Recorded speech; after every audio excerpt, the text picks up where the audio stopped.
Hello, Legend of Old here once again. AEW Dynamite, 12th of April 2023, baby. It was a good show tonight. Had some good matches, you know what I'm saying? Had an appearance from Sting and a big appearance there on tonight. But yeah, before we get into this show, like, share, subscribe. You know what to do. Press the notification bell, baby. So I'm in your inbox all day, every day. And yeah, description box below. Put the comments down there as well. I love reading you guys' comments. Come on. You know, I love reading the comments. Put some comments down there, guys. Support the brand. You know what I'm saying? Love my AEW wrestling, baby. Let's go. Let's start this off here. So we have Darby Allin kicking off the night versus whose house? Swerve's house. Swerve Strickland coming out of Prince Nana and the Machine. My boy signed a new AEW deal. Let's go. Let's start using Brian Cage more on the show. Come on now. Give this guy a damn AEW belt. Ring of Honor is one thing, but he needs to be on AEW, man. Let's keep this guy on AEW. Even if Prince Nana comes with him, I know he's a Ring of Honor guy, but still. Let's keep Brian Cage on AEW, please. Let's give him some big hard profile matches. And TNT title if need be. Well, I do want going for that main belt. He needs to be in the main card. Now going for that main title, bro. Come on now. But obviously, ain't gonna be touching it right now. MJF has got that locked up literally until 2024, as we all know. But I like seeing my boy Brian Cage doing well, man. Brian Cage putting down work. So yeah, so I didn't expect Darby Allin's gonna have a good match with Swerve, man. These guys know each other inside and out. Swerve with his multitude of kicks to the head. I was like, this guy, bro. Flipping busted open Darby Allin as well. His mouth was bleeding. Darby Allin taking these insane bumps. I'm like, my God, this guy's insane, bro. But he does get the W though with the Last Supper. 1, 2, 3. That leg lock pin that he has. And all of a sudden, MJF comes out. Okay, MJF going after Darby because my favorite AEW match, by the way, Darby Allin versus MJF. That's my favorite MJF AEW match between these guys in the whole company, in the company's history. I think that's my favorite match. That's my favorite matchup. That's just the perfect headlock takeover. I mean, like winning with that. Who's gonna win with that move? Incredible simplicity at its finest. So MJF comes out, you know what I'm saying, takes a dig at Darby Allin. But at the same time, gave him credit of him just surviving, being a gritty competitor, you know what I'm saying? Apparently he says he's his best competitor. He's best arch rival, which I like. I like to hear that. Because he is. Sammy, Jungle Boy, they're not as good as Darby in terms of being in ring. Nah. Just the overall package. Jungle Jack Perry is close. But Darby's overall package, yeah, Darby's that guy, bro. But yeah, he brings up the headlock takeover. That's what I was talking about earlier. Man said he beat you with that maneuver. He goes, you are not on the level of the devil. I don't know what this guy's still calling himself the devil, my guy. He even says, I might not go to heaven, but I don't care. I'm like, what the heck? This guy's actually coming out here and saying that, oh, he's gonna find out. I'm still not if he keeps saying that. I know he don't believe that. But then Darby goes, are you actually happy, Max? And then I'm just like, excuse me? And he's talking about how the time they've known each other, Darby's gone to therapy. MJF has not. That's why he doesn't feel happy within himself, and he's putting on the facade. He's putting on the show for himself and the people, and for his opponents to kind of think that he's the man. And MJF cuts that back at Darby Allin and said how he's a coward. You know what I'm saying? Because he doesn't sacrifice what needs to be sacrificed, and he kind of goes out there and just does what he does and doesn't expect to be the best because he's scared to be the best. That's basically what MJF is trying to say. Darby Allin is scared of being the man, being the best, because it's too much work, too much sacrifice. But Darby's that sacrifice. I bought my dad. I bought my mom a house. Dad don't have to work no more. You know what I'm saying? He sacrificed. That's basically what he's saying. So it was a great back and forth. Sting comes out because he said Darby Sting's little bitch. That's basically what he said. Then Sting comes out. I'm like, what the heck? Oh, he's Sting coming out. I was like, oh, Sting. Sting comes out, yo, in his bomber jacket, looking iconic as he is. Does the little whoa, Ric Flair, the Sting version, Ric Flair woos. Him talking about Ric Flair being a mentor to him, and Cody being a mentor to MJF. He even talks about being Joker Sting back in TNA, which was awesome, by the way. So everyone loved that version of Sting, Joker Sting. He was insane.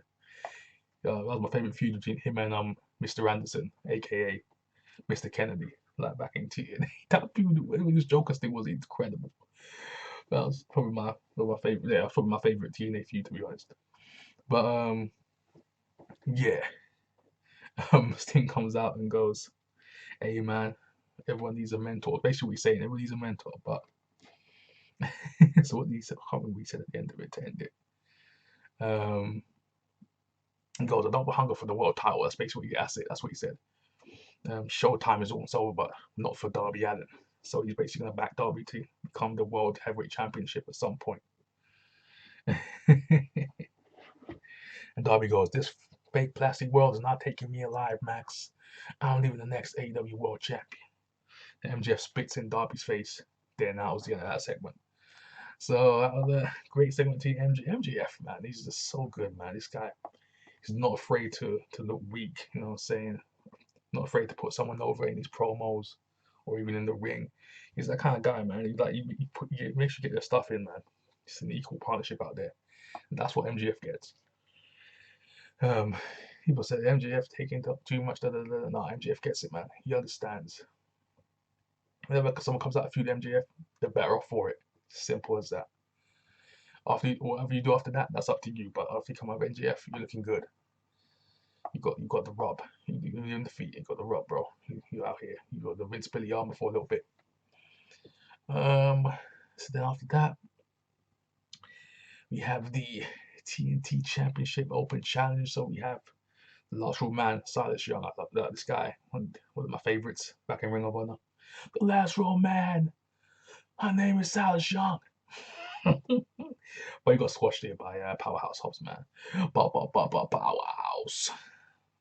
Some torture rack slam. Like he has, like push him in torture rack, slip it, drove him over. I was like, what the? I don't know even call that move. But yeah, it's like a inverted farmer's carry driver. So yeah, so that's the one that he's got. So with the QTV in the rear, yeah, there's too much stuff going on behind Hobbs, man. If it was just QT himself, it'll be alright because he's kind of like the mouthpiece for Powerhouse Hobbs, even though Hobbs has got very good on the mic. Obviously talking about the Book of Hobbs type of stuff. You should have just went along with that. You really didn't need QT. But they put QT with him and I was like, okay, fair enough. He's the mouthpiece. But then he brings the other goons as well, and he's got Harley with him, like the tall, beautiful blonde. She's there with him. I love Harley Cameron, by the way. She's good. She's a good real wrestler as well, and she's very good looking. Just saying. But yeah, I might see Harley Cameron out there, yeah, but her and flipping Solo, yeah, they don't need to be out there. Just him, QT.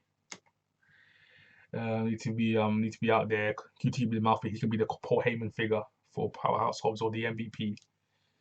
And yeah, but Harley and Solo don't need to be out there for Hobbs.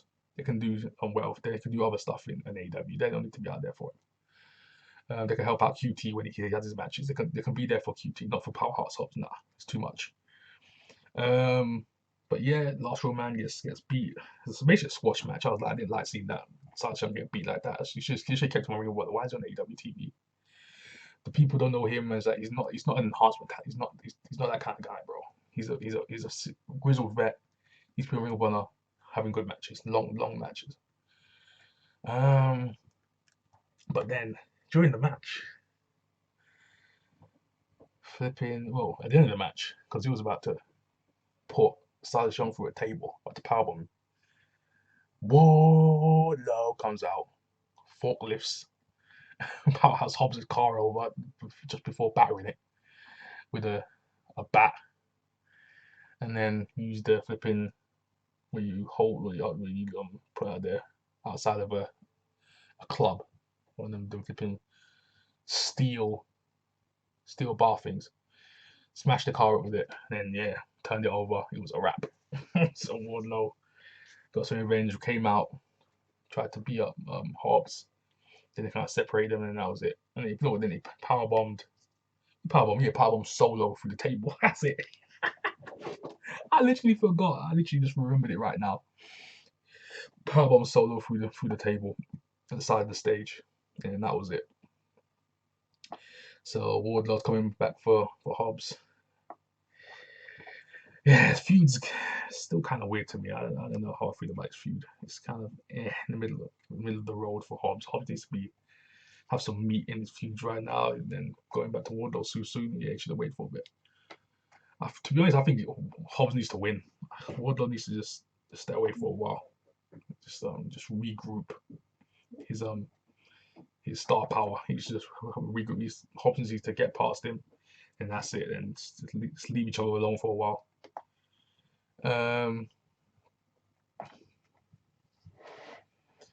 But yeah, AEW International Championship match, the newly named International Championship. Orange Cassidy the champion, Mr. Freshly Squeezed versus House of Black's Buddy Matthews, Drew the Hearts on the outside. So this is a really good match. Orange Cassidy has a bad hand from when Buddy Matthews blocked it with the title belt, so he's got a fractured hand apparently. Buddy Matthews was working it the whole match, stomping on it, kicking it, stamping on it. He was doing all sorts of show. He was doing all sorts to the hand. Orange Cassidy used the Orange Punch a couple of times with the broken hand, and yeah, Orange Cassidy, man, he gets the win. You know what I'm saying? And yeah, calls it the mouse trap. Apparently, what she calls it is that's that pin that he has. So him and Darby have special pins that they use, being smaller competitors against bigger guys. Buddy Matthews is so good. Just saying, Buddy Matthews is so damn good. He should have won this match. Orange Cassidy is having way too many wins right now, bro. Just saying, bro. He's not just be going over all these people that he's going over. Just saying. I'm gonna need Miro to come back and just take this man out, bro. I'm just saying, bro. Miro needs to come back and just say, let's see. Miro flipping. God's favorite champion. Let's go. Let's go already. Miro, I'm waiting for this return. I'm waiting for this big, massive return. Hey, if they're gonna keep Orange Cassidy champion for show, Miro needs to take that belt off him. Someone big needs to take this belt off him. He's a big name to stop him. And I hope it's Miro. Okay, here we go. So next up, we have like a little backstage segment with Christian Cage and Luchasaurus. And he just said it was really short. It's like some things have changed. And then that was it. I thought, what the fuck? That was kind of weird. You just have Christian and Luchasaurus in the back just said one line, and what the heck is that about? But anyways, they're still in hell somewhere, or purgatory, where the heck they are at. Both of them in purgatory somewhere, trapped, waiting to get released. That where Miro, they're basically where Miro is right now. He's in purgatory, trapped. Then we have Renee Paquette in the back for OC and the best friends. Medical update. His hands got some ice on it, and that's the end of that segment. But best friends basically talking about taking on Aussie Open after they're the new NJPW tag team champs over there in Japan. New Japan champs. You know what I'm saying? Aussie Open are so good. So damn good. Match the night. It's the Courage Genesis. Any New Japan fans out there, you know exactly what I'm talking about. So apparently they're gonna fight him on Rampage. What? I'm just reading this thing here. They're gonna fight on Rampage. What the freak? Okay. So yeah, Ego is in the middle of the ring. talking about why Matt Hardy turned, and then he's like, "What the heck is going on here? What's going on here?" And then Matt Hardy and flipping Cassidy get beat up by a big flipping Bill. Oh my God, Big Bill, that's terrible. I'm gonna call him flipping Will Morrissey attacked him, and Lee Moriarty. Lee Moriarty is so terrible, bro. Oh my God, this guy's got zero charisma. Lee Moriarty has zero charisma. Oh my gosh, he needs to work on his character big time out here. Hook comes in, gets his ass beat too. Over here is Jeff Hardy. I don't know what the flip is. Jeff Hardy. The crowd goes mild. I mean, not mild. What did it say? Did it say mild? Wild. That's what I meant. There we go. The crowd goes wild. My goodness, it was insane. The roof blew off the place. The crowd was just standing up there on their feet, clapping with the music. Pow, pow, pow. Let's go. Hardy comes with his custom-made chair. I hope Jeff's okay, man. Jeff Hardy's straight childhood right there, man. Childhood. Wrestler Jeff Hardy, Matt Hardy, the Hardy Boys, man. Dude, Matt and Jeff having a hug. Giving the people what they want. As Excalibur would say. Yeah, I love that bit, man. I love that bit. Oh my gosh, Jeff Hardy, baby, he is returned. I hope he's okay. I hope they know what they're doing with Jeff Hardy. Just saying. But yeah. So message played from Kenny Omega in the back. He showed Don Callis with a massive gash in his head. Oh my gosh, that was insane. That was huge. I thought it was just a little cut. I mean, he got a little concussion maybe. But he had a whole gash in his head. It looked like someone took an axe to his head. What the heck is going on? That wound was wide. You could almost see his skull. That was insane. But yeah. Omega saying he's going to come for the BCC. He's coming for him. That's what he did to Don Callis. So, speaking of BCC, they have a little basically a squash match against Cutler and Nakazawa. So it was like Claudio and John Moxley. Wheeler was in the back. They'd smash up Brandon Cutler and Nakazawa as you'd expect. They beat him easily. Bloodied him, headbutted him, stomped him, elbowed him, kneed him. And I'll say straight damage as you'd expect. Flipping Death Rider and Cutler, 1, 2, 3, as you expect. Come on, man, it was a mug. It was over before it even started. And Omega comes down. And then he got beat up for a little bit. Then the Bucks came down because they returned. Where the hell the Bucks when they were going off speed? Nakazawa and flipping Cutler. I wouldn't trust them again. They out here left them to get beat up, and then they come out afterwards when the BCC's a bit weak. They out here using them for fodder. What the heck? These flipping scumbags. The Bucks are such scumbags, and Omega too. But yeah, so BCC and the Elite, let's flipping go. I'm ready for it. Yeah, so Riho, Sky Blue versus the Outcast, Soho and Storm. That combination, Saraya's on the outside, not having a match. She'll get paid by the hour. You know what I'm saying? Saraya, she's a prize fighter. She gets paid the big bucks to have big matches, bro. That's it. So this match was not good at all. This was not a good match. Yeah, Tony Storm with the Storm Zero power driver on Sky Blue 1, 2, 3. It's a wrap. Straight painted Riho in the Sky Blue. And Jamie Hayter and Britt Baker come out to make the save, you know, as usually goes. And this feud is kind of not going anywhere. I don't know where it's just hanging around right now. We need to get this feud over and done with. There's too much stuff going on between these guys. Do the same thing. Everyone comes out, runs around. I mean, come on. But yeah, it's gone way too long nowadays. It's cut. They to bring the whole roster into this or not. At this point, I mean, come on now. Where the rest of the women at? It's just the same group of people. They have a bigger women's roster than that. It makes no sense. What the heck is going on here? They have a huge women's roster. They have a huge roster in period. This company. Where the heck are the rest of the women at? But yeah, it just seems to be flipping Saraya's group and Britt Baker and flipping Jamie Hayter. That seems to be the only one. This is the only people that involved in this feud. And Riho and Sky Blue may just whip and pop from time to time, or flipping Willow Nightingale, which them three don't even really make any sense, really.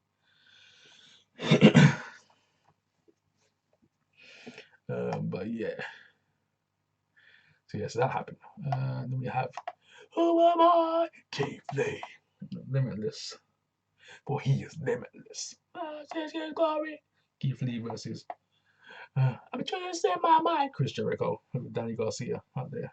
Leading the way, leading the way, leading the way. Danny Garcia with the epic theme tune, bro. Second best theme tune behind Julia Hart. Just saying. Julia Hart's the best theme tune in wrestling right now. Danny Garcia, number 2. So it's a very slow match. Keith Lee and Chris Jericho. Keith Lee looked gassed in there. Keith Lee looked gassed more than Chris Jericho, and that's a bad sign. He did not look good in that ring. Keith Lee, bro, he needs to start. He needs to start doing some cardio. Just saying. But yeah, Chris Jericho, decent in there, decent. You know what I'm saying? A decent Chris Jericho match, but Keith Lee looked hecka slow out there. But yeah, Chris Jericho with the win. Obviously, they've continued the Swerve storyline. Apparently, Swerve came out of nowhere. Apparently, they weren't even touching for the longest time. All of a sudden, Swerve comes out of nowhere and reunites the feud again. Apparently, Keith Lee and Swerve are still feuding, unbeknownst to anyone anymore, because I haven't touched or even seen each other in like damn near 2 months. And they never finished the feud. I thought it was just like just forgot about it. Apparently, that's what I thought.